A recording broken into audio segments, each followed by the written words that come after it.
Well, moving can be stressful and an expensive process and can make you an easy target for scams. So it's important to do your research to avoid losing time, money, or your possessions. Joining us this morning with some advice is Simone, President and CEO of the Better Business Mirror. Welcome back. Good morning. Good morning. Glad to be here. So when you choose a moving company, how do we know that the reviews are legit?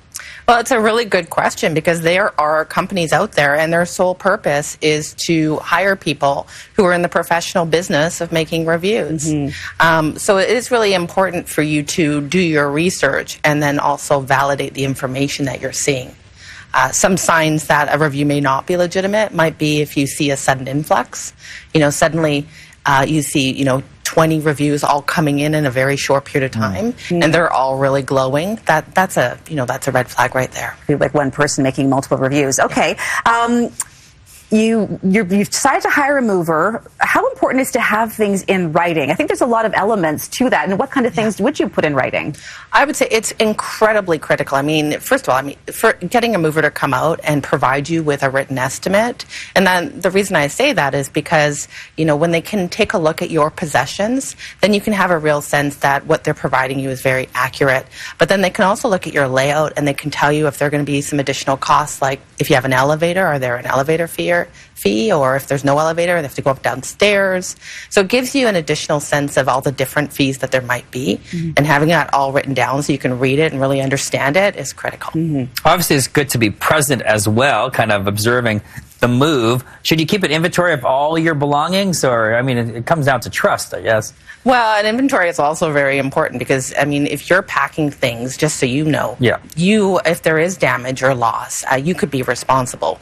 But having an inventory helps you see what goes onto the truck, and it also helps you see what comes off the truck. And then, from an unpacking standpoint, if it says kitchen and you have a list of what's in it, that makes it really easy. Gosh, moving is so stressful. There's so much going on a moving day, so I don't know how it'd be possible for someone to keep track of what's going on and off a truck, but do it if you can. Are there any unusual requests that we should be aware of?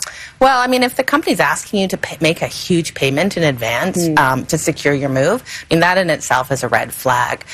Some companies might charge a deposit, but it's usually to secure the move if you're not going to be there, and it might be quite small.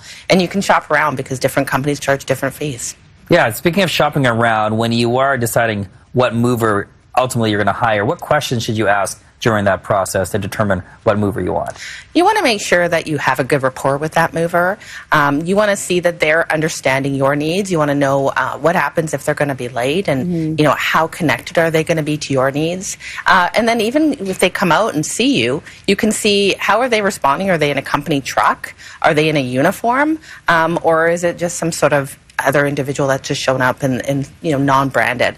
That might be a red flag for you right there. So these are good tips. What if you're moving out of country, a long distance? Is there other things that we should be looking at there? Other things to be considered? Absolutely. You've got to understand the rules of the country you're moving to. And then working with a company who specializes that, they can take you through it. But then also contacting and understanding, for example, if you're moving to the U.S., they might require an itemized list of everything that's being moved just to get you across the border. And also where your items may be held for a period of time if you don't kind of get into your place right away. That's a really good point.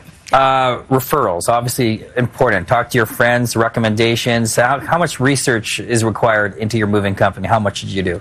Obviously, I would say the more time you can spend really understanding who you're dealing with. Your friend might have had a great time and they might have had a great experience, but it might not be right for you and the move that you're dealing with. I would say come to the BEB, look at our website, look at our profiles. It gives you a sense of the company's history, how long they've been around, how they've handled complaints, if they've had feedback, what kind of feedback they've gotten. And we have a verification process for our reviews. Yeah, a company may have a complaint against them. It's how they handle the complaint that tells you whether it's a good company or not. Simone, great advice for anyone really making the move this morning. Thanks for joining us.